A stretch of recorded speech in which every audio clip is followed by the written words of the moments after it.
Alrighty guys, welcome back to another LEGO set review from BrickByBrick, and today we have the Jungle Raider from the Ninjago Tournament of Elements wave. This set came out in like spring 2015, retailed for $19.99, contains 2 minifigures and 188 pieces. The collectible weapons of this wave were the Jade Blades, and this set comes with a little shrine for them, as a little side build. Obviously, not really like anything that the Anaconda can use, but it is where they just keep their things. It's a pretty simple build, mostly just a stack of pieces, but you know, it looks alright, and it does hold the Jade Blade, which, you know, technically they count them as collectible weapons, even though the only, you know, special part is this blade piece, and the rest is just, you know, standard parts. Like these were pretty much used to build the nunchucks of lightning, so, you know, it's just this blade piece, and that's the only thing that's special about them. But, you know, it's interesting that they do put them into different configurations. However, in the show, they were all just the blade with the handle. So if you want to go that route, you can just attach them like this. Or use maybe a telescope piece or something.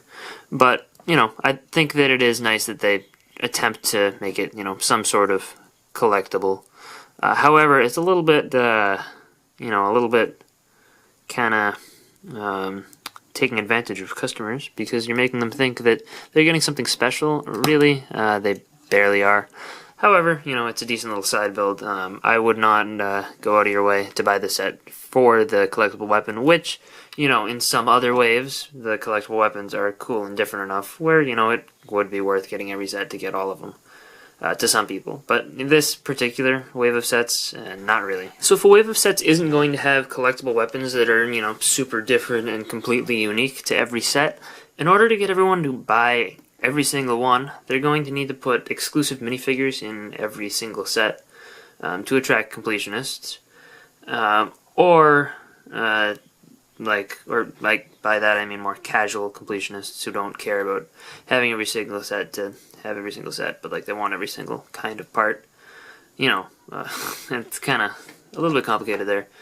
But they would want, you know, an exclusive minifigure or an exclusive or a really neat build. And this is an alright build. However, I feel like it's not the most exciting in appearance, so it's kind of losing a little bit of the, you know, older market. However, for kids, I think that this is a perfectly fun model. It's got a little bit of suspension in the back because it uses these pieces here. It gives it a little bit of flexibility, and these are connected on one axle, but the you know, you can kind of bounce it around a little. Feels kind of, you know, more dune buggy-ish, which is what it is, kind of. The actual sticker details on the side, I think, are kind of cool, and I think that the green design for this is nice. But, you know, it's got an interesting design to it. But, you know, they didn't do a great job covering up all these gaps, like here, and this back section doesn't look great. But I think that this is kind of a unique vehicle for Ninjago, because it's the only it's really the only thing like it for the good guys, at least, that I can think of off the top of my head. So it's definitely the most memorable. There is a roll cage, which is built up. It's not like a preformed piece or anything, but you can, you know, take the figure out, and he has a good amount of space in there, as well as a printed console. But, you know, that's pretty much the entire vehicle, really. It's nothing super duper big or special. However, it does have one hidden play feature, which is when you push down on this telescope, or not telescope, but the weapon handle piece, it'll shoot out 2 spring-loaded shots. These are both in green, which, you know, makes sense and is kind of cool.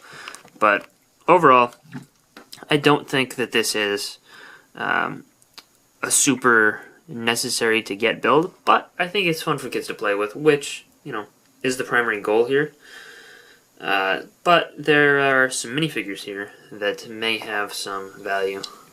So the 2 figures in the set are Lloyd and Kapow. Lloyd's weapon, obviously, is supposed to be the Jade Blade piece, but we already took a look at that, so we're just going to keep it out of the way. Kapow gets this little double-bladed sword, kind of, with the claw pieces. it's all right, and it does the job of having weapons for your characters to fight with, but it's nothing exclusive or special, and it has no relevance to the show at all. So it's not super great in terms of that. But Kapow is one of the most memorable side characters or like comedic villains in the entire series. Really, Kapow and Chop.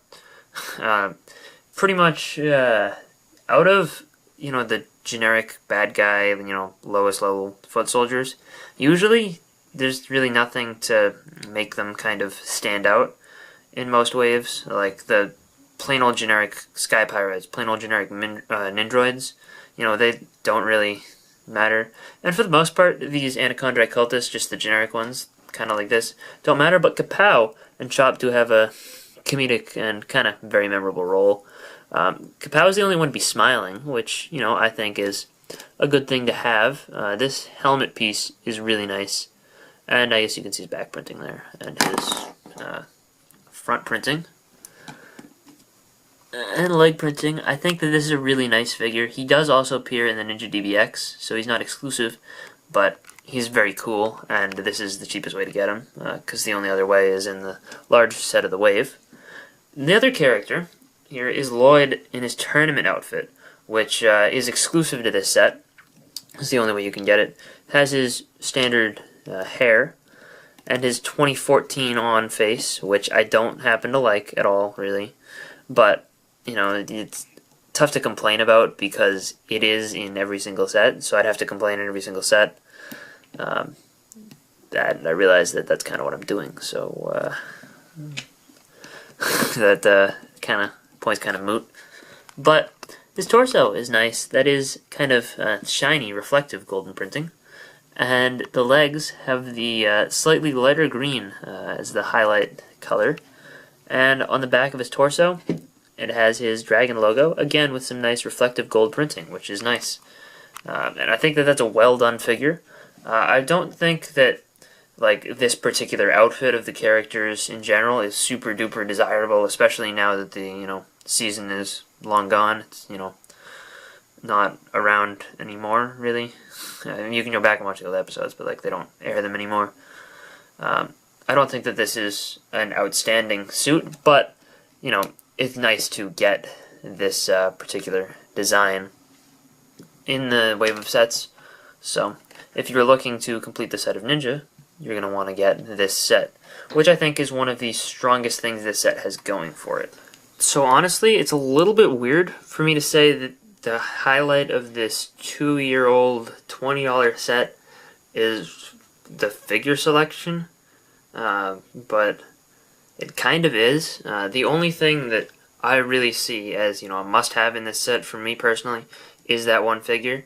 The build is cool, it's fun, but it doesn't look that great, and it could have been, a little bit different.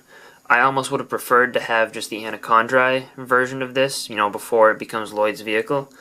I think it's cool that, Lloyd gets a vehicle, and it's fun to have this kind of dune buggy design. I think the kids will like that, but, looking back on it nowadays, I don't think it was a bad set when it came out. I think it was alright in the wave, but there are so many better options of vehicle sets that you can buy looking back on the past sets. So now that it's coming on, I would not recommend getting it on the aftermarket, but if you saw it while it was out, I would have recommended buying it as an introduction to the Tournament of Elements wave, and you do get some decent figures, but I would not necessarily suggest that this be a first stop, for Ninjago collectors who just got into it with the movie and are looking to, get some older stuff based on older seasons. I would not suggest this as your place to start. But if you really like the design, I don't think that there's anything in the set that makes it bad. I just don't think it's exceptional. So I'd give it about a C, maybe B minus overall. So not bad, but not great. Again, the biggest thing it has going for it is the figure selection, because this exclusive figure is cool, and Kapow's just awesome. So, yeah. Hope you guys enjoyed this little review. Let me know if you did in the comment section down below, and I will see you guys all next time. Bye, everyone.